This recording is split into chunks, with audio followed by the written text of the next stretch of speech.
década de 1830 na Europa vem carregada de todos os contrastes que o Congresso de Viena impôs a estes novos tempos.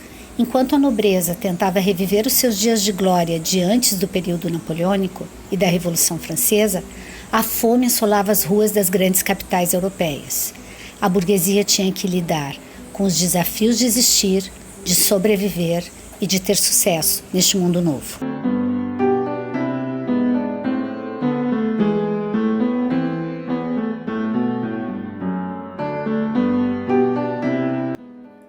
E aí, turma, começando hoje mais uma aula, século XIX, década de 1830, uma das décadas mais importantes do século XIX, uma década que semeou movimentos muito significativos. Não que a década de 1820 não tenha sido significativa, foram movimentos liberais inéditos pós-governo Napoleão, mas a década de 30 faz mudanças mais importantes. A gente tem agora um cenário diferente, político, social, ideológico, que vai começar aqui na década de 30. Bom, para falar um pouquinho da década de 30, antes de falar um pouquinho dessa década, eu acho muito significativo falar sobre o grande protagonista da década de 30, que foi Luís XVIII. Vou tentar apresentar aqui para ver se ele fica em tela cheia. Bom, quem foi esse cara? Luís XVIII era o Conde de Provence, né? Um dos irmãos mais novos do Luís XVI. Ele tinha 2 irmãos mais novos que ganharam um cargo de nobreza porque jamais seriam rei, segundo a concepção parisiense ali, né? Que eles jamais seriam reis, que foi o Luís XVIII e o Carlos X. Então o Conde de Provence era Luís XVIII, foi educado, uma educação clássica como irmão, mas jamais preparado para ser rei. Quando aconteceu a Revolução, ele é uma criatura que nem é citada nos meandros da Revolução Francesa. Ele se exila na Áustria, sem nenhum cargo, a não ser o de Conde de Provence, né? O irmão também. E qual é a expectativa dele para ser rei? Nenhuma. O Luís XVI tinha Maria Teresa, filha, e o Luís Carlos, o filho de 10 anos, estava preso, mas independente de ter terminado a monarquia na França ou não, se um dia ela voltasse, ela seria do Delfim, como eles chamam, né? Do príncipe herdeiro Luís Carlos. Só que esse menino morre na prisão, agora descoberto, acho que há uns 10 anos, foi descoberto que ele morreu de periocardite, né? A membrana que reveste o coração teve uma infecção ali, o menino morreu precocemente. Com isso, e com as mortes já acontecidas durante a Revolução, Luís XVIII é o único herdeiro do trono. E ele mesmo lá no exílio se autoproclama Luís XVIII, rei da França. Quando prendem o Napoleão em 1814, a coligação conduz o Luís XVIII ao trono, né? Ele assina no Congresso de Viena o Tratado de Paris, onde ele ganha as fronteiras a nível de 1792, que eram fronteiras mais generosas. Ele é bem ativo no Tratado de Paris, só que o Congresso começa a se decepcionar um pouco com ele quando ele chega no trono e é pressionado a aceitar uma Constituição pelas forças liberais. E ele aceita, né, essa Constituição. Por que ele aceita essa Constituição? É importante, assim, como é que um rei que jurou legitimidade, restauração e equilíbrio aceita uma pressão das forças liberais e faz uma Constituição? Simples. A França tem uma particularidade, seu exército é adepto do governo napoleônico, né? Napoleão era um líder militar, então o Luís XVIII fica muito ameaçado com esse exército tão dividido. E o exército dividido vai causar grandes problemas mais tarde para ele. Inicialmente, então, ele vai ouvir os conselhos da burguesia liberal e financeira e vai assinar uma Constituição, claro que com algumas ressalvas. A primeira ressalva é que teriam 2 câmaras, né, câmaras, e que ele seria o responsável por uma, que seria o Senado. Então ele poderia eleger o Senado, né? Eleger não, ele escolheria os membros, e a outra seria eleita por voto censitário. E para votar ou ser eleito, tu tinha que ganhar mais de 1.000 francos, ou seja, super elitista, né? O Napoleão volta do exílio em 1814 e governa por 100 dias. O Luís XVIII, ele foge para a Bélgica. Ele era obeso, ele tinha uma comorbidade que era gota, ele tinha essa doença nas juntas e ele já assumiu o poder de cadeira de rodas, ou seja, ele era uma figura fragilizada. O irmão dele, o Carlos X, se decepcionou enormemente quando ele assumiu e assinou a Constituição. Quando ele assina essa Constituição, o Congresso de Viena faz um novo Tratado de Paris, em 1815, e já diminui as fronteiras dele, ele decepciona um pouco o Congresso de Viena com essa fraqueza.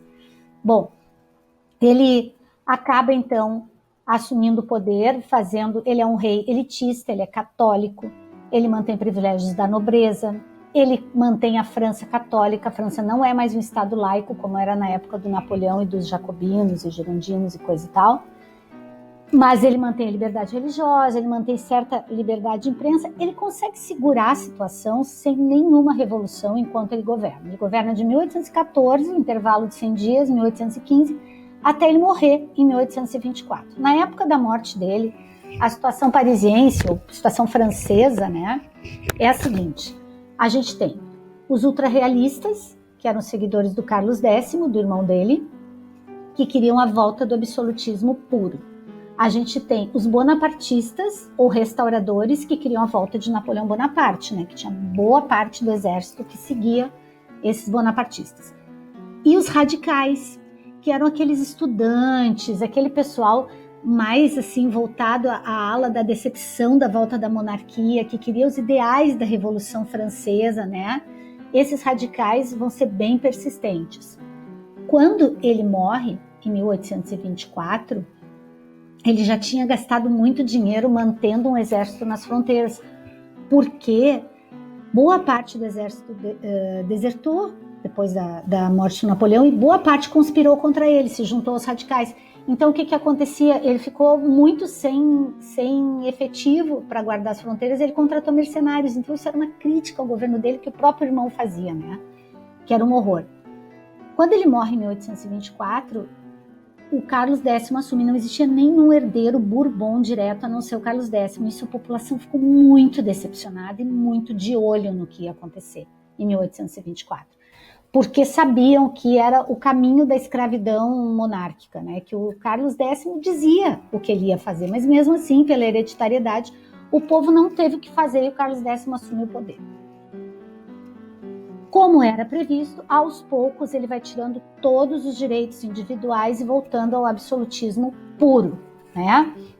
Vai suprimindo as liberdades individuais, vai estendendo os privilégios aos notáveis, vai fazendo leis duras, né? O resultado disso é que aquela Câmara, ai gente, eu tô dizendo Câmara, desculpa, aquela Câmara que é eleita de deputados acaba elegendo a maioria liberal. E quando elege a maioria liberal, o Carlos X fica fulo da vida e fecha a Câmara dos Deputados. Não, vou fechar, não existe mais. E vou botar uma lei agora que eu mande, uma lei absolutista, afinal de contas eu sou protegido pelo Congresso de Viena, eu farei isso. E ele faz as ordenações de julho. É lógico que vai estourar uma revolução. E desta vez a revolução é de amplo setor, porque boa parte do exército deserda e vai para o lado dos revolucionários. Com isso, Carlos X fica sem opção e ele foge e a revolução está feita, tá? Ele foge e a única opção da burguesia é ou institui um governo burguês e enfrenta a Santa Aliança, ou tenta escolher alguém da monarquia para assumir o poder, só que não tinha mais ninguém da monarquia. Só tinha um primo distante, em que a mãe era Bourbon e o pai era d'Orléans, que era Luís Filipe, que estava lá no castelo dele, no palácio na região do Vale do Loire, pouco se lixando para tudo isso, na verdade, vivendo a sua vidinha sustentada pelo Estado, de boas, né? Eles procuram o Luís Filipe e dizem a situação: olha, tu vai ter que assumir, nós não estamos prontos para enfrentar a Europa inteira, invadindo a França, por ter colocado um governo não monárquico, tu vai assumir o poder, mas tu vai fazer um acordo com a gente. O Luís Filipe já era um cara que ele tinha certos negócios com a burguesia, e ele assume como um rei burguês, muito ligado à burguesia financeira e à burguesia industrial. Nesta época, gente, a decepção do povo de Paris foi enorme, porque morreu o rei, principalmente em Paris, assim, e eles esperavam muito que morreu o rei, não, fugiu o Carlos X, né? E eles esperavam muito que a burguesia ia tomar uma atitude radical de não colocar mais um rei, e a burguesia institui mais um rei. Um dos generais mais atuantes nesta época, de 1830 a 1832, foi Lamarck. Ele era um ex-general do Napoleão, que encabeçou a luta ideológica, a luta armada, a luta política contra a monarquia na França. Lamarck, ele foi um grande servidor do Napoleão, foi um restaurador enquanto Napoleão estava vivo, e quando ele morre, ele meio que se alia aos radicais. E ele é um grande revolucionário disso. Por que eu estou falando no Lamarck? Porque em 1832 o Lamarck morre de cólera, que aliás é uma epidemia que está na página de vocês a partir de hoje. O Lamarck morre de cólera, gente, e deixa aquele povo que era liderado ideologicamente por ele, a imprensa, todo mundo desesperado, porque era a hora que eles achavam que tinha que acontecer alguma coisa.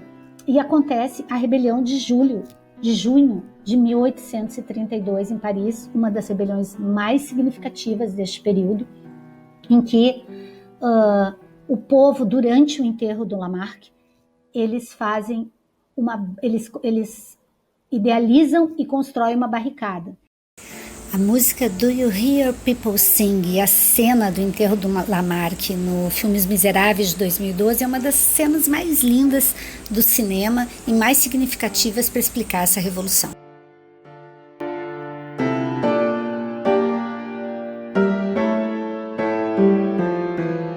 Esse filme se passa numa ré.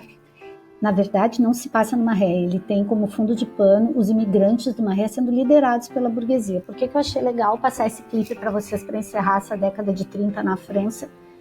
Porque ali aparece muito bem, eles retrataram muito bem o papel da burguesia liderando a rebelião, né? A burguesia pegando as bandeiras, são os meninos ricos, os estudantes, e o povo seguindo, né? Então, a Revolução de 1830 é uma revolução do povo, é uma revolução burguesa. Igualmente, a burguesia, em todos os seus níveis, a baixa, a média, a alta, se aliam ao povo. Aqui, em 1832, a gente já tem a pequena e a média burguesia aliada ao povo, e a alta burguesia tentando manter Luís Filipe d'Orléans no poder. Eu espero que vocês tenham gostado, e na próxima aula a gente vai ter a independência da Bélgica e todas as consequências que vão resultar em 1848. Tchau!